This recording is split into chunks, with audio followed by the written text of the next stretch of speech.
Gracias, presidente. Buenas tardes a todas y todos. Con el permiso de la mesa. Comisión de Derechos Humanos, Grupos Vulnerables y Derecho de Niñas, Niños y Adolescentes. Comisión de Puntos Constitucionales, Gobernación y Justicia y Asuntos Políticos. Asamblea Legislativa. A las comisiones que suscriben les fue turnado el expediente parlamentario número 64-223/2023, el cual contiene la iniciativa con proyecto de decreto por el que se reforman y adicionan diversas disposiciones al Código Civil para el Estado libre y soberano de Tlaxcala y al Código Penal del Estado libre y soberano de Tlaxcala, presentada por la diputada María Guillermina Loaiza Cortero, el día 10 de octubre del año 2023, para su análisis y formulación del dictamen correspondiente. En cumplimiento a la determinación de la presidencia de la mesa directiva, por cuanto hace al desahogo del turno correspondiente, con fundamento en lo dispuesto por los artículos 9, fracción segunda, 78, 81 y 82, fracciones séptima y vigésima de la Ley Orgánica del Poder Legislativo del Estado de Tlaxcala y 35, 36, 37, fracciones séptima y vigésima, 38, fracciones primera, tercera, cuarta y octava, 44, fracción primera, 57, fracción tercera, 124 y 125 del Reglamento Interior del Congreso del Estado, se procede a dictaminar con base en los siguientes resultandos. 1. En sesión ordinaria del Pleno del Congreso del Estado, celebrada el día 11 de octubre de la anualidad que antecede, la diputada María Guillermina Loaiza Cortero dio lectura a su referida iniciativa con proyecto de decreto presentada el día anterior. 2. Para motivar la propuesta y justificar su viabilidad, la legisladora autora de la misma expuso en esencia lo siguiente: la violencia de género contra las mujeres es una de las violaciones a los derechos humanos más recurrente, reiterada y extendida, siendo esta una forma de discriminación que impide su acceso a oportunidades, socava el ejercicio de sus derechos fundamentales y tiene consecuencias en su salud, libertad y seguridad. Cobra especial relevancia la conformación del marco jurídico existente en pro de la mujer, consecuencia de un esfuerzo en conjunto del gobierno y la sociedad civil. Asimismo, han jugado un papel importante instancias internacionales mediante distintos instrumentos jurídicos. En el año 2012, el Poder Legislativo Federal aprobó la reforma en la que se tipificó el feminicidio como delito autónomo en el Código Penal Federal. Por lo anterior, la legislación del Estado se reformó para armonizar el marco normativo local con el federal. Posterior a esto, en el Estado fueron publicadas una serie de reformas, mismas que dieron lugar al articulado vigente del Código Penal del Estado Libre y Soberano de Tlaxcala, que regula el delito de feminicidio en sus artículos 229 al 229 ter. En el escenario familiar, las consecuencias que se generan al seno de esta por los feminicidios traen consigo víctimas indirectas, tal es el caso de las hijas e hijos de la víctima, que en muchas ocasiones también lo son del agresor. De ahí, una de las previsiones que debe integrarse como consecuencia de estos hechos tan lamentables es el de privilegiar el interés superior del menor y contemplar lo relativo a la patria potestad de quienes han quedado en situación de orfandad por feminicidio. En este sentido, el artículo 9.1 de la Convención sobre los Derechos del Niño establece que los estados parte velarán porque el niño no sea separado de sus padres contra la voluntad de estos, a excepción de cuando las autoridades competentes determinen, de conformidad con la ley o los procedimientos aplicables, que tal separación es necesaria para salvaguardar su interés superior. Conforme a dicha norma, se entiende que el derecho de los padres a estar con sus hijos no es reconocido como un principio absoluto cuando se trata de adoptar medidas de protección respecto de un menor y tampoco tiene el carácter de preponderante, pues está subordinado a que dicha convivencia procure el interés superior de la niñez. En suma, para poder decretar una medida tan grave como lo es la privación de los derechos de la patria potestad, debe comprobarse de forma plena que ha ocurrido un efectivo y voluntario incumplimiento por parte de los padres, establecer el alcance y gravedad de estos, además de las circunstancias concurrentes para poder atribuir las consecuencias negativas de las acciones y omisiones denunciadas. En esa lógica, cuando los juzgadores tienen que decidir una controversia, como es la pérdida de los derechos de la patria potestad, que incide sobre un menor de edad, deben tener en cuenta que éste requiere una protección legal reforzada y que la única manera de brindar dicha protección implica tener en cuenta todos sus derechos y el rol que juegan en la controversia sometida a su consideración, a fin de garantizar su bienestar integral, por lo que es necesario realizar un juicio de ponderación entre los derechos del menor a un desarrollo y bienestar íntegro y el de progenitor a ejercer los derechos que emanan de la institución de la patria potestad, salvaguardando el interés superior de la niñez y buscando la solución más idónea a cada caso en particular. Dicho esto, se considera que la comisión del delito de feminicidio es una razón suficiente para condenar al sujeto activo del delito de feminicidio a la pérdida de la patria potestad de las hijas o hijos que tuviere con la víctima, pues con tal medida se está garantizando justamente el interés superior del menor. Y es que una de las consecuencias y efectos de los feminicidios en el país recaen principalmente en las víctimas indirectas, especialmente las niñas y niños, cuya madre fue víctima de este delito y se encuentran en situación de orfandad como secuela, ya que el evento traumático al que son sometidos ante tal pérdida es acompañada por una incertidumbre jurídica que los revictimiza al colocarlos en una especial condición de vulnerabilidad. En consecuencia, bajo esta lógica, la pérdida de los derechos de la patria potestad del padre feminicida es constitucionalmente válida al ser acorde con el interés superior de la niñez, pues tal medida obedece precisamente a resguardar el desarrollo, el bienestar, el crecimiento saludable y armonioso, tanto físico como mental, de los menores de edad sujetos a ella. 3. El turno de la iniciativa con proyecto de decreto de mérito se formalizó mediante sendos oficios sin número, fechados y presentados el día 12 de octubre de la anualidad precedente, que giró el secretario parlamentario del Congreso Estatal separadamente a las diputadas presidentas de estas comisiones. Ello fue así en el entendido en que con aquella iniciativa se formó expediente parlamentario número 64-223/2023. En ese contexto, las comisiones dictaminadoras proceden a emitir los siguientes considerandos.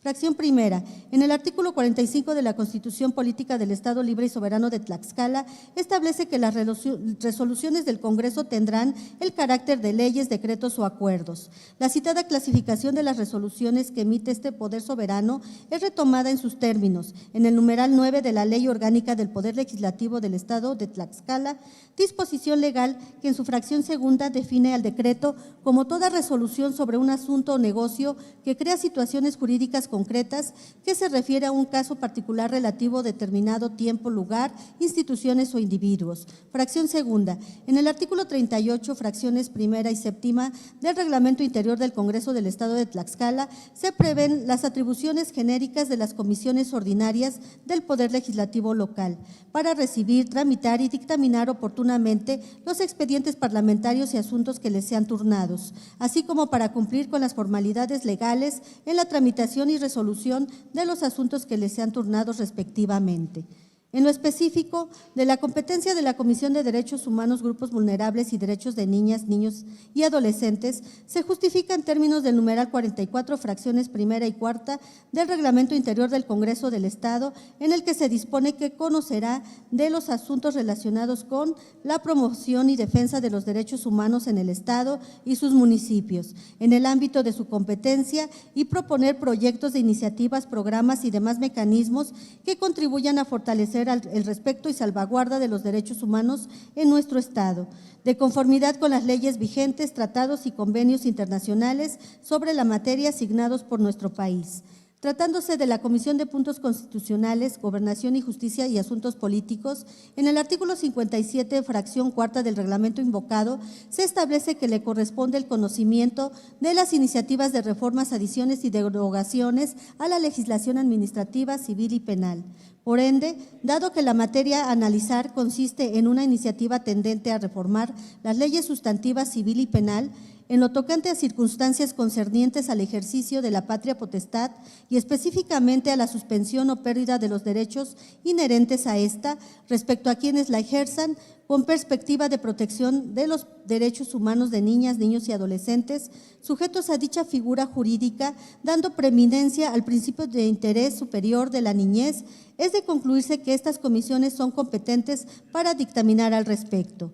Fracción tercera. En el artículo 82 del Reglamento Interior del Congreso del Estado se faculta a las comisiones ordinarias del Poder Legislativo local para dictaminar conjuntamente cuando, como en lo particular, alguna iniciativa se turnara a dos o más de tales órganos legislativos, lo cual corrobora la viabilidad del trabajo en comisiones unidas que se emprenden para la formulación de este dictamen.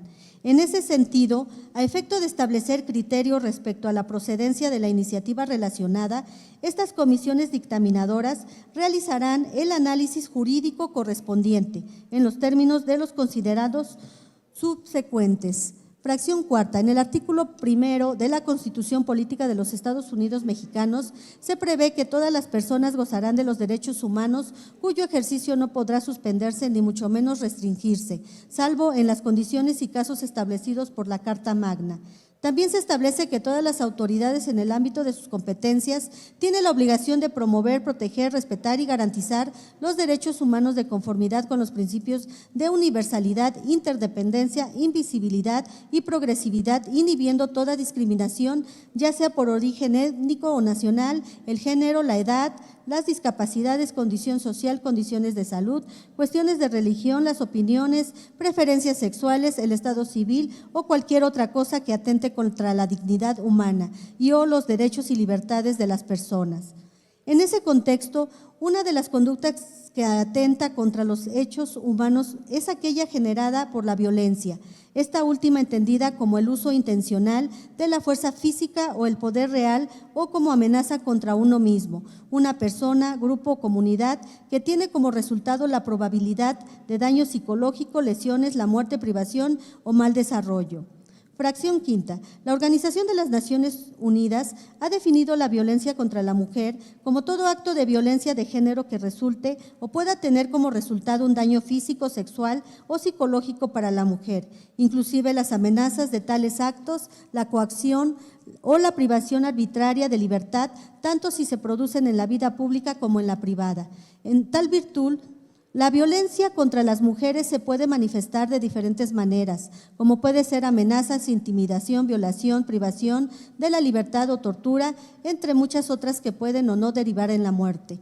En ese tenor, existen diversos instrumentos internacionales cuyo objetivo es salvaguardar el derecho de la mujer a la no discriminación, ya que es un derecho humano fundamental cuyo goce es un prerequisito para el disfrute de todos los demás derechos humanos. De no ser respetado, todos los derechos carecen de sentido.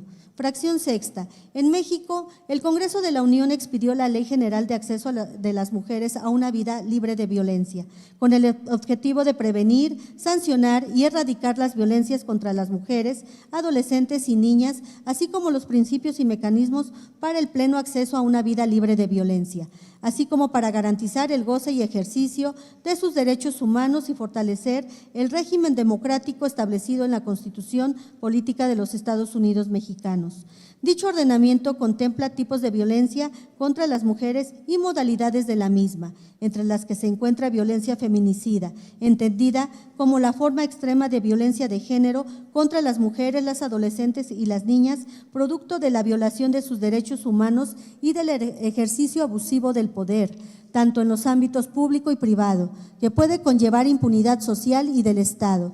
Se manifiesta a través de conductas de odio y discriminación que ponen en riesgo sus vidas o culminan en muertes violentas como el feminicidio, el suicidio y el homicidio, u otras formas de muertes evitables y en conductas que afectan gravemente la integridad, la seguridad, la libertad personal y el libre desarrollo de las mujeres, las adolescentes y las niñas. Asimismo, se tipificó el delito de feminicidio en el Código Penal Federal como medida legislativa para erradicar la violencia en contra de las mujeres.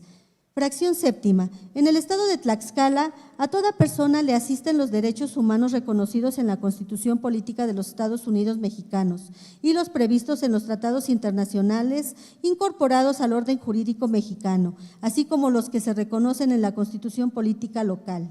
Por ende, el Estado deberá prevenir, investigar, sancionar y reparar las violaciones a los derechos humanos en los términos que establezca la ley. Fracción octava. Actualmente, el delito de feminicidio se encuentra tipificado en el Código Penal Federal y en las legislaciones penales de todas las entidades federativas. No obstante, aún persisten las deficiencias, toda vez que en torno a dicho delito surgen otros supuestos que causan afectaciones derivadas del mismo.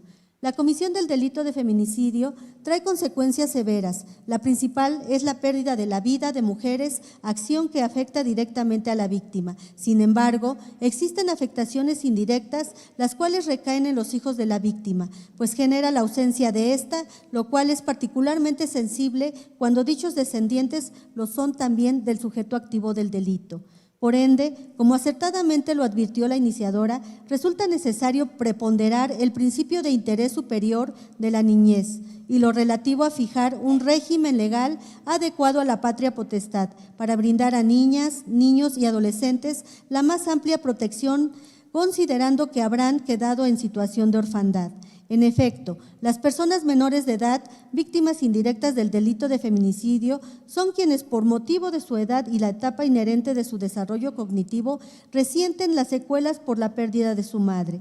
Al respecto, se destaca que conforme a la Convención sobre los Derechos del Niño, en su artículo 9.1, establece que los estados parte velarán porque el niño no sea separado de sus padres contra su voluntad, excepto cuando, a reserva de revisión judicial, las autoridades competentes determinen, de conformidad con la ley y los procedimientos aplicables, que tal separación es necesaria y más acorde al interés superior del niño. Ahora bien, cuando el autor del delito de feminicidio le corresponda la patria potestad de las hijas y o los hijos menores de edad de la mujer víctima, es claro que el interés superior de la infancia radica en que tal persona pierda los derechos que le pudieran asistir para el ejercicio de tal figura jurídica, tanto por el hecho de que aquel sujeto deberá enfrentar las consecuencias del proceso judicial respectivo y en su caso la imposición de la pena correspondiente, lo cual hace previsible que no estará en aptitud de ejercer adecuadamente aquella patria potestad, como la circunstancia de que tal conducta feminicida podría en sí constituir un riesgo para la integridad física y psicológica de las quienes debieran estar sujeto a la misma. Fracción novena. En el estado de cosas planteado, se propone reformar el Código Civil del Estado Libre y Soberano de Tlaxcala, estableciendo en el artículo 285 como causal de pérdida de los derechos derivados de la patria potestad a quien la ejerce al hecho de que por resolución judicial sea condenado por delito de feminicidio cometido en contra de la madre de las niñas, los niños o adolescentes que estarían sujetos a esa figura. Ello es así en el entendido de que la medida objeto de la proposición es pertinente por ser acorde con el interés superior de la infancia, pues tal medida obedecerá precisamente a resguardar el bienestar y desarrollo de las personas menores de edad que se encuentren en el supuesto referido. Por los razonamientos anteriormente expuestos, las comisiones dictaminadoras se permiten someter a la consideración de esta honorable Asamblea Legislativa el siguiente proyecto de decreto.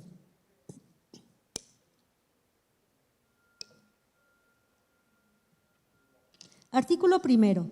Con fundamento en lo dispuesto en los artículos 45, 47 y 54, fracción segunda de la Constitución Política del Estado Libre y Soberano de Tlaxcala, 3, 5, fracción primera, 9, fracción segunda, 10, apartado A, fracción segunda de la Ley Orgánica del Poder Legislativo del Estado de Tlaxcala, se reforman el párrafo primero y sus fracciones primera, tercera y sexta del artículo 285 y el artículo 288 y se adiciona una fracción séptima al párrafo primero del artículo 285 y un artículo 289 bis, todos del Código Civil del Estado Libre y Soberano de Tlaxcala, para quedar como sigue. Artículo 285. Los derechos de la patria potestad que se confieren a quien o quienes la ejerzan se pierden por las causas siguientes. Fracción primera, cuando la persona que la ejerza sea condenada expresamente a la pérdida de ese derecho o cuando sea condenada por delito intencional a una pena de 2 o más años de prisión. Fracción tercera, cuando quien la ejerza tenga hábitos nocivos, inflija malos tratos o realice cualquier otro acto que implique el abandono de sus deberes con relación a sus descendientes sujetos a patria potestad, de manera que se ponga en riesgo su vida, salud, seguridad, desarrollo moral o su integridad física o psíquica, aunque estos hechos no tengan el carácter de delito. Se entenderán como hábitos nocivos las conductas depravadas, el consumo consuetudinario de bebidas alcohólicas, la práctica reiterada de juegos de azar con apuestas en los que se arriesga el ingreso económico, los bienes, la integridad física o la moral y el uso no terapéutico de enervantes, estupefacientes, psicotrópicos, inhalantes o cualquier otra sustancia que pueda causar alteraciones en la conducta y produzca farmacodependencia, si con ello genera el riesgo de causar algún perjuicio, cualquiera que éste sea a la niña, el niño o adolescente sujeto a patria potestad. Fracción sexta, cuando la persona que la ejerza sea condenada por el delito de violencia vicaria y la niña, niño o adolescente de cuya patria potestad se trate haya sido el medio para la comisión de ese ilícito.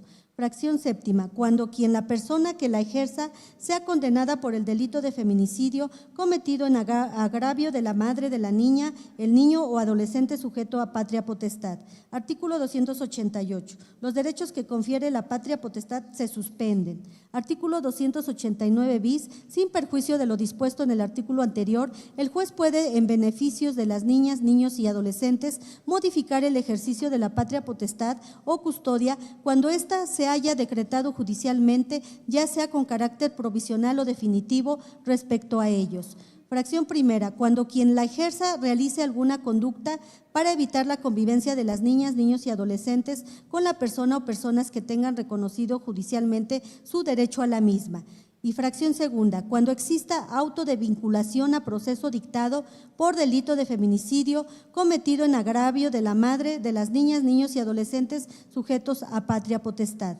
Artículo segundo, con fundamento en lo dispuesto en los artículos 45, 47 y 54, fracción segunda de la Constitución Política del Estado Libre y Soberano de Tlaxcala, 3, 5, fracción primera, 9, fracción segunda, 10, apartado A, fracción segunda de la Ley Orgánica del Poder Legislativo del Estado de Tlaxcala, se reforma el párrafo séptimo del artículo 229 y se adicionan un párrafo segundo y tercero al artículo 229 ter del Código Penal para el Estado Libre y Soberano de Tlaxcala. Artículo 229. La pena se agravará hasta en una tercera parte cuando la víctima sea menor de edad, se encuentre en estado de gravidez, sea persona discapacitada, adulta mayor o tenga algún vínculo de parentesco con la persona sujeto activo, así como el del supuesto en el que esta última cometa el delito en presencia de alguien que le corresponda el carácter de víctima indirecta en términos de la ley correspondiente o en la hipótesis de que sea servidor público y haya cometido la conducta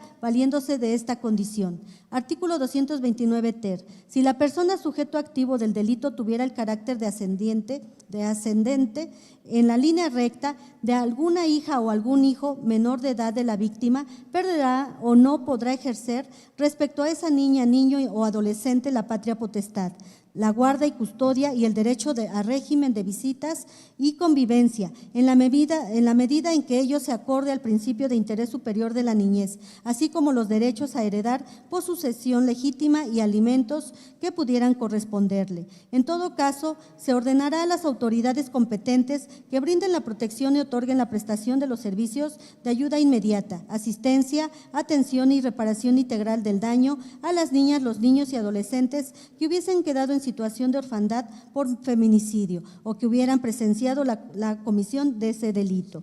Transitorios. Artículo primero. El presente decreto iniciará su vigencia al día siguiente al de su publicación en el periódico oficial del Gobierno del Estado. Artículo segundo. Se derogan las disposiciones que se opongan al presente decreto al Ejecutivo para que lo sancione y mande publicar, dado en la sala de comisiones del Palacio Juárez, recinto oficial del Poder Legislativo del Estado Libre y Soberano de Tlaxcala, en la ciudad de Tlaxcala de Xicoténcatl, a los 7 días del mes de febrero del año de 2024. Por la Comisión de Derechos Humanos, Grupos Vulnerables y Derecho de Niñas, Niños y Adolescentes, diputada Diana Torrejón Rodríguez, presidenta. Diputada Brenda Cecilia Villantes Rodríguez, vocal. Diputada Laura Alejandra Ramírez Ortiz, vocal.